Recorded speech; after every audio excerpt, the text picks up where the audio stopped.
Minecraft Hardcore. You die, you lose your world. You know the basics. You also probably know that a totem of Undying can prevent you from dying. Pretty obvious. And today, we're gonna be speedrunning to get one of these totems. And we might just even get multiple. You'll have to wait till the end to see.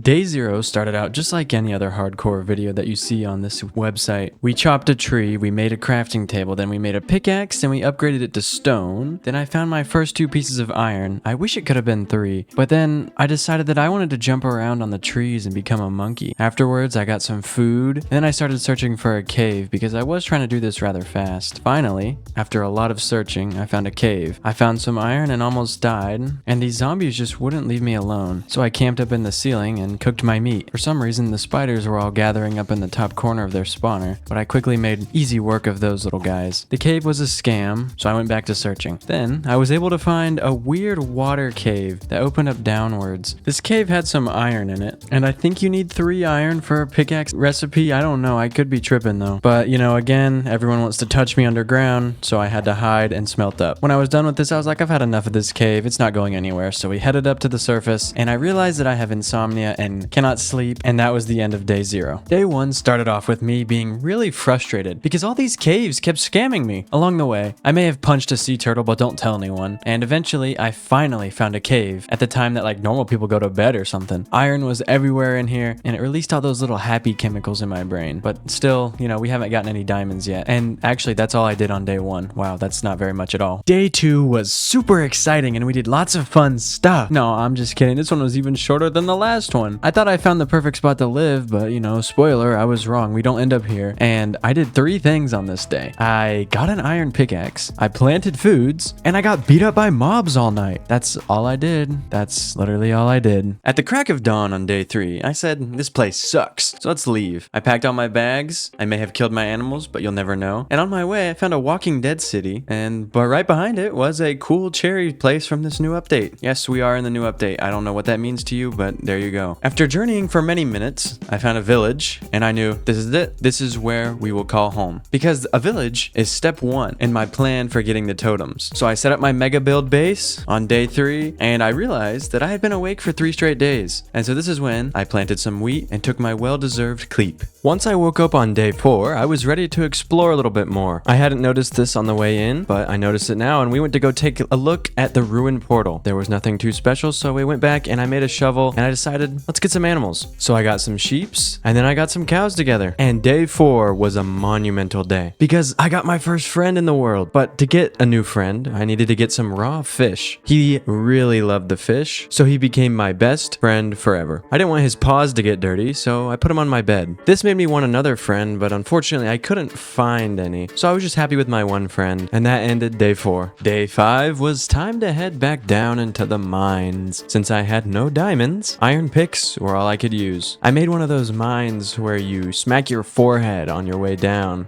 I may have gotten a minor concussion, but you never know. The last time I made one of these videos, I thought I was gonna have a schizo attack, but that's another story. Wow, mining, yay. I spent all of the day mining, and because that was so mind-numbing, I watched the sheep have children, and then I went to sleep. My bad, I went to sleep. Days 6 and 7 are combined here because I was underground the entire time and forgot to check which day was which, so get ready for a lot of mining. But this was the first day that we locked in and we had a new mission.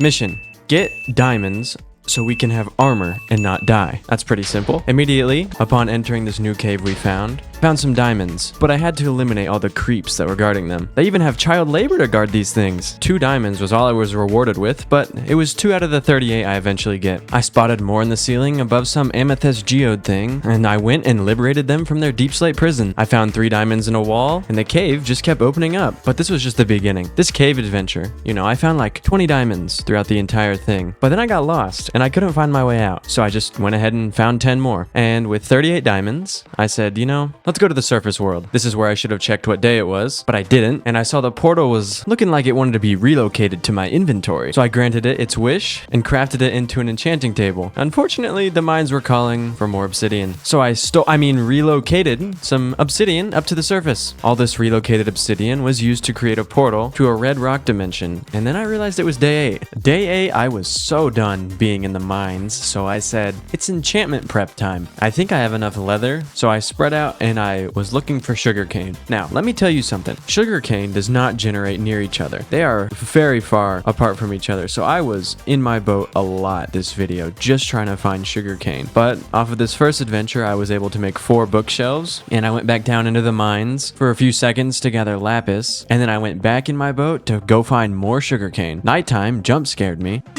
and I was out in the dark alone, so I ran home to my one friend and I got in bed. Look at him keeping guard. Anyway, he needs a name, so if you have a name for him, leave it down there in the comments, and I'll pick the best one and we'll name him that. And you know what? While you're down there, go ahead and click those 2 buttons that everyone tells you to click, the subscribe one and the like one. We're trying to hit 10K by the end of the year, and you never know, we might have some new stuff coming, so if you want to see that, go ahead and subscribe. Day 9 and 10 were pretty similar to day 8 in that we just searched for sugarcane the entire day, except for the very end, where I dug out a hole, put some water down, and I made a little home for these weird fish little creatures. Can you guess what I did on day 11? Sugarcane gathering. Anyway, I used all my mats and I turned it into bookshelves, and then I ran out of sugarcane again. So more gathering. That's literally all I've done for the past 3 days. Why not just do it some more? But, one good thing came out of it. I finally got a level 30 enchanting setup. Day 12 was the first day I didn't have to collect sugarcane, and this is where things start to get a lot more interesting. I started off by getting my full set of diamond armor to protect my weak, fragile body. I didn't enchant it yet, but I slapped it on and went into the nether. Don't worry, we'll enchant it later. The native inhabitants didn't like me, so I quickly, removed their opinions of me being there. Ah, yes.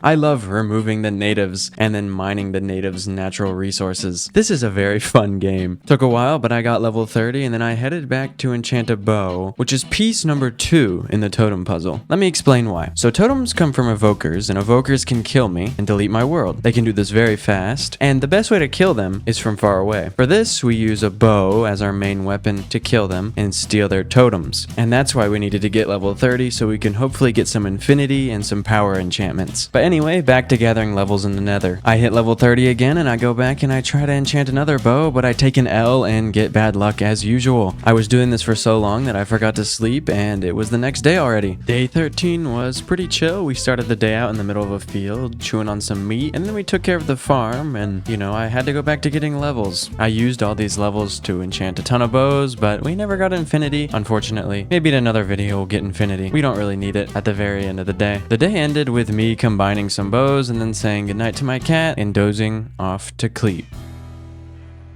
Day 14 was started with me running through a man, and then it was time for a mini adventure. Usually I don't like to touch men, but that's a topic for a different video. My goal was to get some feathers for some arrows, so I could actually use my new bow since I didn't get infinity. This cost me like 2 days worth of adventuring because, infinity just didn't want to go on my bow. There's probably some strategy to, get to 13 enchantment levels and then you automatically get infinity on a bow, just like you can with feather falling when you get it to level 23. But I was lazy and I didn't look it up. But as a bonus, I got to remove some meat from my cows, pigs, and sheep, and they won't be using it, so I was like, thank you. Thanks for your donations. For some reason, all the chickens migrated away from near me, so I had to go back to my roots and run across the entire country. Eventually, some of the little chickens were found, and I plucked their feathers off. For some reason, they didn't survive, though. I found a total of 6 feathers and realized how far from home I was. So, the MVP of the video is the boat, and we got in it. And even at the end of this video, the boat comes in clutch and may even have saved my life. 12 feathers was all that I could find, but that's when tragedy struck. On my way back, I saw a wild cat. Quickly, I gathered some fish and tamed the new cat and thought, wow, what an amazing new addition to my team. From there, I casually walked back to my home base. But as I turned around, my new cat was not there. I was quite confused, and so I started searching around, but then they were nowhere to be found. Even the dolphins came to help me look. Sadly, this new cat was lost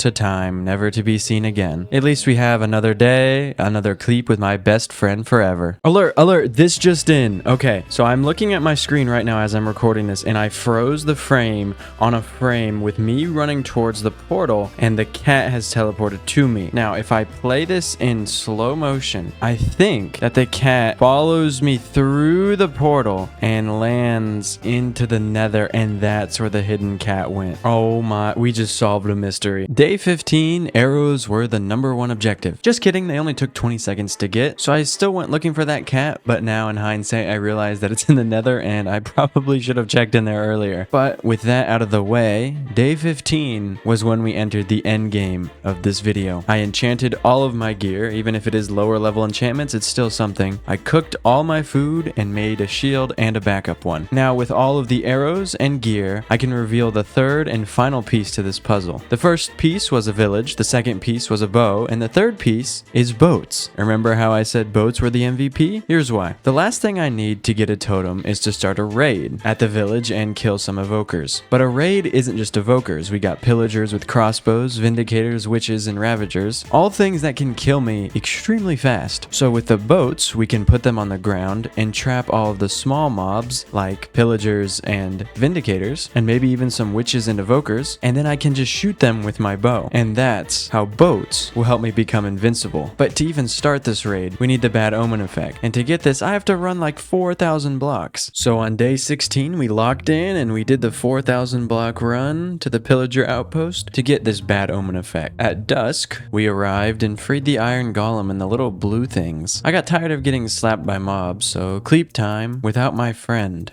Quite sad. Day 17 started with me waking up and choosing violence and killing the pillager captain, thus granting me the bad omen effect. So we got what we came for, and now it was time to walk all the way back. Unfortunately, I didn't have any time to prepare, so on the night of day 17 is when the final battle began. Here's a wave chart for you guys so you can see the exact enemies in the exact waves that I fight. Wave 1 started right by my sheep, but thankfully the iron golem helped me take out most of the wave. There was one little crazy guy that decided to run to the houses. Wave 2 started, so I took a little cleap, so I'd only have to fight the raid mobs during the day. Day 18 was the biggest day of this recording. Wave 2 started right when I woke up, and thankfully, it was on the other side of the village. Now look at these boats coming in clutch by trapping some of the baddies. I got too close to one of them, and they hit me for like half of my health. Wave 2 was easy, but Wave 3 was the first wave with a Ravager in it. If you don't know these guys, they're fast, they hit hard, and they have a lot of health. Unfortunately, they spawned right next to me, and they started charging me like I was some free food and they were a homeless man who hadn't eaten in decades. Even the witch was there, so after she poisoned me, I had to go hide in a box and heal. I know, really brave. After killing all of the small guys, though, I was missing one last raider. It was the Ravager. The little guy was hiding. Look at that. All you guys have to do is fight these guys from high ground, and they won't ever be able to hit you. Alone, they're pretty easy to kill, but just wait until we get to some later waves when they get people riding on top of them. Wave 4 had no Ravagers at all, so it was,